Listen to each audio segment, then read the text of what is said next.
Drum Talk TV. It's my pleasure to welcome back our good friend Ray Luzier.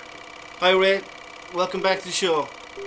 What's happening? Good to see everyone out there. Modern technology, you gotta love it. You gotta love it, yeah, exactly. So how you been doing since we last talked? You went on a European tour, is that correct? Yeah, we did about 5 weeks overseas this time. We went to, we did all the big festivals this time. We went, Rock am Ring and Donington in England, and we did a bunch of theaters in the meantime, and it was just awesome. I mean, there's nothing like 60 to 80,000 people going ape, to your music, and the oceans of people and the waves of the crowds over there. They camp out in tents for a week at a time. It was awesome. So I'm sure a lot of our viewers would like to know how do you prepare for a tour like that? What do you do to prepare yourself to go out on tour of that intensity? Yeah, I mean,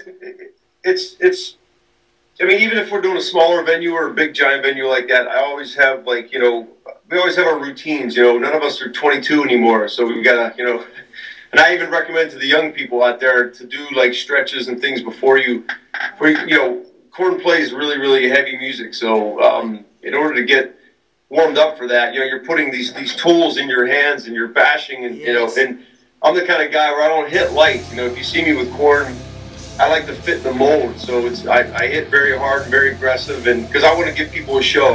I hate when I see a boring rock drummer back there with that waiting for the bus look on his face. I can't stand it. So David Lee Roth taught me years ago, people were paying good money, give them a show. So it always kind of stuck in my head, with that comes, proper warm-up and exercise. You got to be careful. A lot of drummers out there doing crazy exercises where they're getting their wrists and they're pulling them back too hard. Right, yeah. You got to watch out because you get the carpal tunnel happening, Of course, yeah. So I like to do stuff, over my head. I'll grasp my hands like this, and really gently, you kind of feel all the muscle stretching, from your rib cage up to the tip. And I'll do the same around the back, and I'll do that for a while. And I'll just kind of grab a part of a wall and push my arm against it so I'm pulling back. Like right now I'm using this for example, I'll lean into it and I'm stretching all these muscles here. I'll do mild stretches like that for a while, and then I'll hit a pad for 15 or 20 minutes, Right, yeah, just do some rudiments on the pad then after that? Absolutely. I grew up with high school marching corps and different, marching bands, and I love doing, basic flam rudiments and paradiddles, and right. Sometimes I'll whip out, I have a little crappy piece of crap metronome that I pull out, and I'll put it on 100 or something. I'll just do singles and doubles, 4 on each hand, 8 on each hand, really simple stuff. Right. And then I'll do flam exercises where you're really separating the flam and playing very cleanly. And then sometimes I'll just hit a couch backstage because I like the no rebound. Everyone warms up on a practice pad, but I don't recommend it all the time because the practice pad doesn't feel like these drums. The surfaces on a drum are very different than a pad. So right. My advice to people is to hit something a lot softer, because then when you're on your actual heads, the rebound comes back and you're playing much better. But those practice pads sometimes are a little too giving. Right. Yeah. So it's doing half the work for you, whereas when you're doing it on the couch, it's like you got to put it all in yourself. Absolutely. Like in my studio, in my house studio we're at right now, I have this mesh and soundproofing up. This has there's nothing underneath here. And you should, my old instructor used to say, you should be able to do a double stroke roll on a curtain, a hanging curtain. And that always stuck in my head because I'm like, how do you do that? There's no rebound. Well, you can actually sit and you're pulling the stroke out. You can't hear this, but I'm actually doing doubles. Right. And I'm pulling each note out of a soft surface. So there's something about that. It develops your wrist and your hand so much more than hitting a rebound on a drum. And then when you get to your drums, all of a sudden it's much easier. Yeah. Very good. So continuing on from there, after you did the tour, did you have to go back and finish up the album, or had you the album already finished before you went on tour? We started writing the Paradigm Shift record back in July of 12, and it was great because, you know, obviously everyone knows by now, or most people know, Brian Head Welch is back in the band. Yes.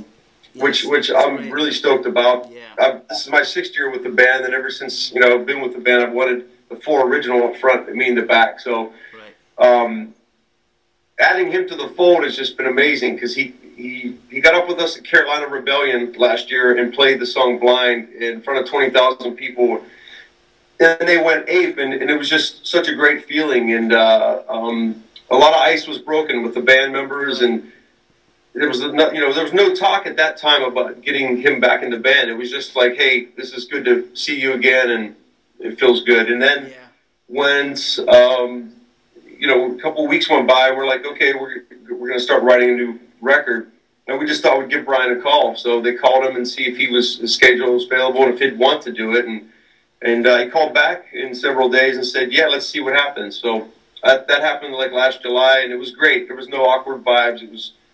It was like a bunch of goofballs in a room, you know, all the water under the bridge, you know, for all the bad stuff. And it was just about, hey, let's just see what we can come up with. And there was no awkwardness. Like the riffs just started flowing out. I'd start playing the groove and they'd join in, or Monkey would start something and Fieldy would join it. It was just, so we did that off and on. Like, you know, Head was doing Love and Death tours. We were still doing Korn jaunts here and there. So it was a lot of that going on. But it was very unforced. Like, we'd write for 2 weeks, take 3 weeks off from writing, go back and write again. So it was awesome. Very organic method then this time around. Yes. Very good. Very good. So once the album was recorded, then you started doing some music videos.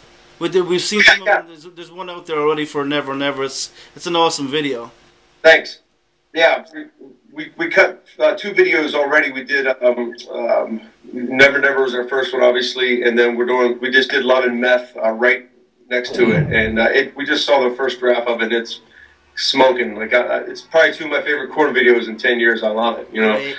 And it was awesome. Like getting back to the writing of that, we brought Don Gilmore in around January, and to really hone in on everything. So we wrote about 25 songs. He narrowed them down to about 15, and we all I went into NRG Studios in North Hollywood, cut the drums, and we did the rest of the tracks in Bakersfield, California. And yeah, I'm telling you, like it takes a lot for me not to skip through some tracks on the record. I can honestly not skip through anything on this record. It's awesome. Like you always say, like, I didn't get to do without that one or this one. When I put this record in, I play it the whole way through, and I can't pop it out. So that's a good sign, you know. It sounds like a very eclectic record as well. You've got the Love and Death songs, really one of the heavier type songs, and then the Never Never is more kind of poppy or dancey type of a song. It's you got a nice spread, different. You're going in different angles there. It's really good variety, you know. Yeah, I mean it Never Never came about in Jonathan Davis's office upstairs. He writes up there all the time, and he had this song, and we laid drums on it. We didn't know what was going to come of it, and then when he put the vocals on it, it just came to life. We were like, wow, there's beautiful harmonies, and it's so different for Korn. That's what I love about being in this band. You know, Korn's not afraid to branch out, and we went to the complete dubstep era on the last record. Korn 3 was scaled down to raw, no clicks, no 2-inch tape, all that stuff. And then this record, we just said, okay, now that Brian's back in the band, the heart and soul of Korn is here, but we still want it to sound 2013. We don't want it to be a dated nostalgia record. So I think we've accomplished that. But Never is a strange one out of the gate because the rest of the record sounds nothing like that song. So right. Yeah. That's great. But after you recorded those, we got a glimpse of your new kit in a segment of one of the videos there. You've got a new Pearl kit? Yes. Yeah. I got the all natural blonde with black lugs. The brand new touring kit's going to have that. And there's can't say anything about what we're going in the beginning of 14, but there's quite a great tour coming up in the beginning of the year as well. Right. And a new stage setup, a new stage plot. So I have different wraps for this kit. So it's one of those things where Scott Rockenfield from Queensryche has the Rock and Rap Company, Right. and he's making me a couple raps to put on to match the stage setup, and so Oh, wow. yeah, I'm really excited. You know, That'll be really interesting to see. Yeah, you'll have to send us lots of pictures of it. yeah, absolutely, absolutely. But I have several kits. I mean, like I'm sitting on my home studio one right now, which is a Pro Reference kit, Right. and it has the same size as what I use live now. I'm going 10-13 instead of 12-13 up top. Right. Yeah, and then the 16-18 down on the bottoms, and then still have the 20-inch gong bass over here.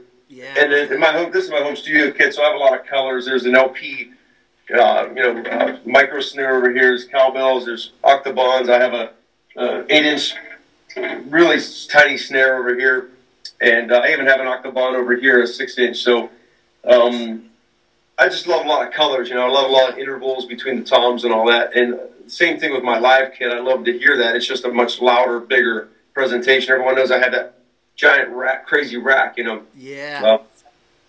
And that you got that the cymbal tree there for the China that Sean Lowry created for you. That's awesome as well. Yeah. Yeah, it's like I did back in the day. I used to do like the '80s thing where they had the two Chinas up, you know. And but I've always played ambidextrous. I've always played left-hand lead and right-hand lead. Right. So one day, everyone says like, "Why do you have that China up there?" And I'm like, "Well, way before I was endorsed, and be fortunate enough to be endorsed like I am now, you know, I was paying for everything, and you're painting buildings all summer to work for a cymbal or a drum. I cracked one of my China cymbals, and I wanted to hit with the left and right hand. I'm like, well, how do I do that? It's over here, over there. Just moved it to the center, Right. and that was when I was about 12 or 13, and it's never ever left that spot. I have pictures when I was 14, 15, and the China's in the middle. So Yeah, you're famous for it now. Even drummers are kind of paying homage to you. They've started bringing their China. I've seen a number of drummers that have brought their China to the middle now, kind of paying homage to your stuff. Pissing off singers worldwide, because a lot of times a lot of singers hate that, because especially if you're in a club or something, that thing is just so obnoxious, and if the singer gets close to that, it just goes flying through the vocal mic, and yeah, a lot of sound guys hate it, so I apologize for that. But even Kimberly Roth, they would always say, like, I want to see you, not that pole in the middle, you know. So Yeah, very good. Yeah. But I sat in a couple gigs with Stone Temple Pilots. I was honored and privileged to sit in with them, Yeah. and I didn't use this cymbal. It was one of the first gigs that I didn't use it. I didn't think it was appropriate, Right. and I wound up to go for it a couple times, and it wasn't there. So. Yeah. I almost hit Scott Weiland in the back of the head a couple times. So. The muscle memory was still there from having it there before. Yeah. So you used Eric's kit for that.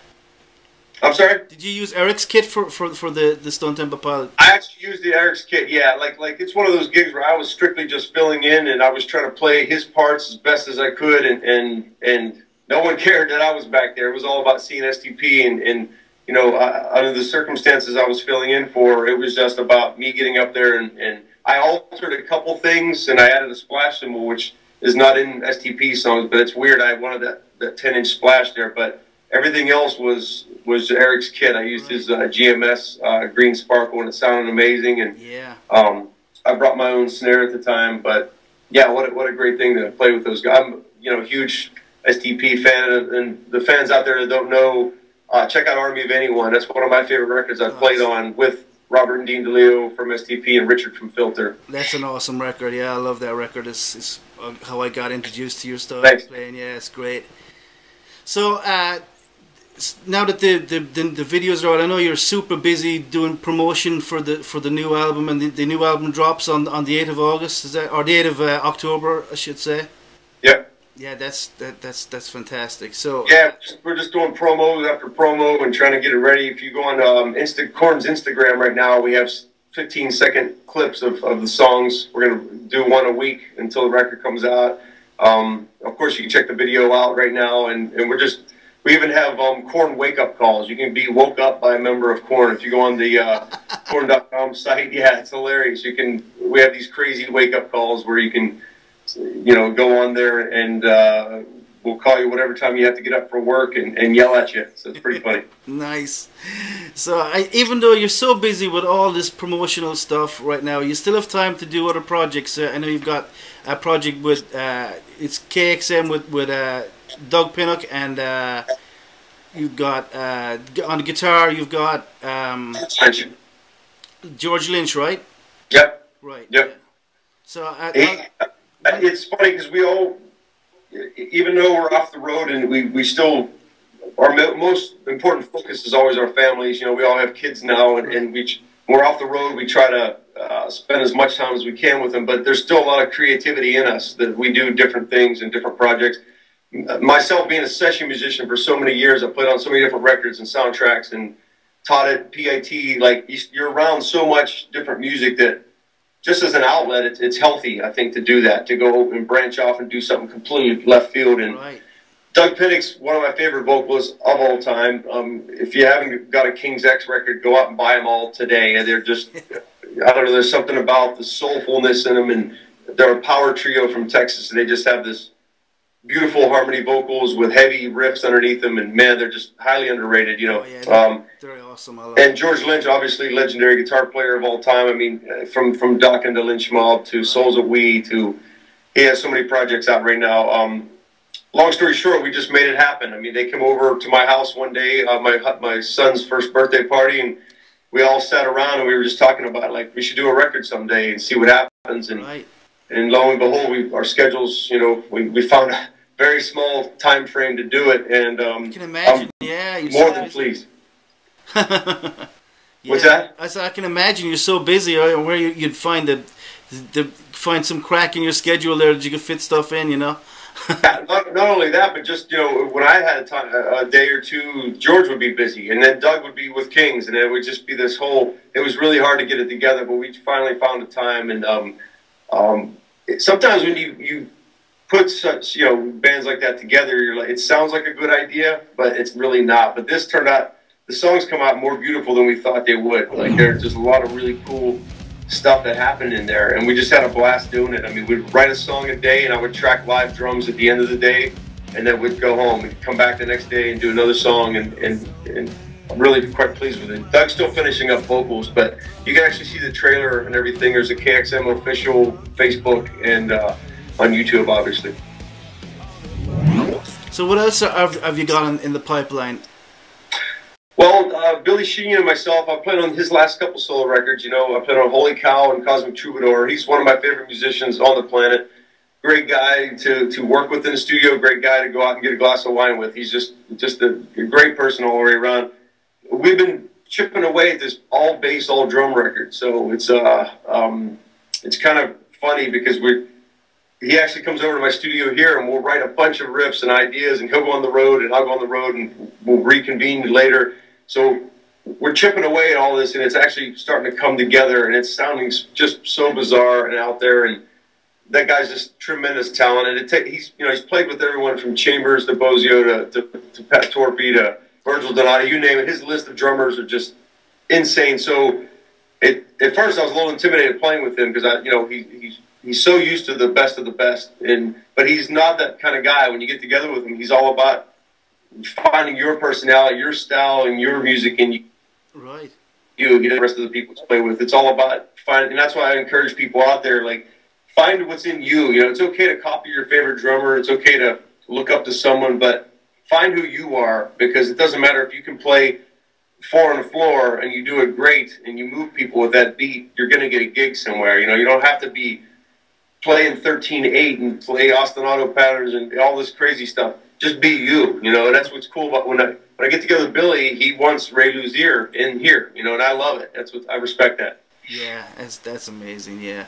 So not only did you get a new kit for this tour, I see you have new sticks now as well. They're like your old ones, but they're like a red logo on them now. Yeah, they're actually the same Ray Luzier 757 Pro Marks, but I have the red logo on them now instead of the blue. I just to change them up a little bit. Nothing changed in the specs of the stick. Pro Mark got bought by Dario now, so in the quality of these sticks just has gone way up. It's funny, they went through a transitional change, right, and went through a little bit of rough times, and now they're back in action stronger than ever. So yeah, these are starting to get in a lot of stores out there, and if they're not in your store, request them. They can get them quite quickly, you know. Sweet, yeah. But I love them. They're just a little longer than a 5B, and there's a little bit more meat up at the very top of them for that whip. If you ever seen me play with Korn, I hold the stick very, I don't choke up on the bat ever. I'm like, you'll always see this, never see the end of the stick because it's always down here. And right. I just love the whipping effect with the molar like that. I can get a nice stroke out of it. And Yeah. a lot of my quote famous friends have called me up and they started using these, and I'm quite flattered by it. So it's kind of cool to see another name guy using your signature sticks because it's just an idea I always had. I always had like the thing of like the 5Bs were never long enough. I've always wanted that extra, push. So right, yeah. So check them out. Yeah, they're in stores now. And of course, I'm using my Sabians as always. I've been with Sabian since '93. And in the studio here, I have darker cymbals up now. I have the more HH kind of vibe. A little bit darker for the studio. A little bit like not as bright and in the way. Live, I'm always using the AAX explosions and making up cymbals. I have like a vault over top of a hi-hat. I even have a Will Calhoun sizzle cymbal over here, and I have a Paragon Splash, the Glenny's Garbage. I like a lot of color again on the kit. Of course the 21-inch rock rod I swear by. Right now I have HHX stage hats up, and I love the feel of these. They swing a little bit more for the rock stuff. You had in the video for Never Never, you had the manta ray up where you usually have your China. Are you gonna bring that on tour with you? Yeah, you know what's funny? I love that cymbal. A lot of guys aren't into that because it's such a weird, unique sounding cymbal. I freaking love that thing. It's just, and I love when you stack it on something. Like I put it over top of a Glenny's Garbage and got this bizarre sound out of it. So on my big monster set live, I used to have 3 Holy Chinas up, and this year I'm changing it up. I'm going to an HH China up front, and I'm going to put the manta ray over here on my left, so it's right over by my gong drum, just for effects and colors. And I still have that spiral cymbal I'm going to use on this tour. Everyone's like, what the heck is that thing? It's a prototype from Sabian, but it just has this weird sizzling kind of sound to it that they, a couple people made up there, and I just love the sound of it. In fact, the few dynamic parts we do have in a Korn show, I hit that, hit it, and it sounds really cool. It does sound great, yeah. So, anything else you want to talk about? Any other things you've got in the pipeline you wanna mention? What I leave out on the kit, I guess I left out Remo heads, which I swear by. The DW pedals and hardware I've been using forever. I still use the 9000s, and I just, everyone always toots their horns about the gear they use, but I'm really impressed with all the companies I use, and for durability purposes and everything, with a band like Korn, you kind of get the gear that fits your mold, and this is definitely the stuff that takes abuse day to day, and I don't really break that much stuff. I don't go through that many heads or go through many cymbals, and I hit like a complete idiot. So if you see me live, but no, everything else project-wise, just Korn is so busy. We have such a huge thing coming. There's a big announcement coming up in a few days for a tour even before Christmas. So everyone stay tuned for that. I have a lot of specs on my site, rayluzier.com, whoever wants to check that out. Of course, I have the Facebook and a Twitter account, and it's Ray Luzier 1 for Twitter, and it's Ray Luzier Korn for Instagram. Whoever wants to follow me out there on that, and that's about it, man. We'll put all that info up on the bottom of the screen as well. And yeah, it's been great talking to you again, Ray. Thanks very much for coming on. Would you do me the pleasure of doing the Hot for Teacher for us on the kit? Play us out with that feature. I sure will. I don't know how's it. I wonder if you don't have a condenser in there, do you? No. It's going to sound like a big blurry mess, which it might make it actually better, because if you hear all the distortion, it might all the cleanliness, Let me see. Luzier's version of I played this with Diamond Dave. I opened with it. God, I don't know how many hundreds of shows a year for 8 years with Dave, but we only opened with one other song. So, yeah, my interpretation.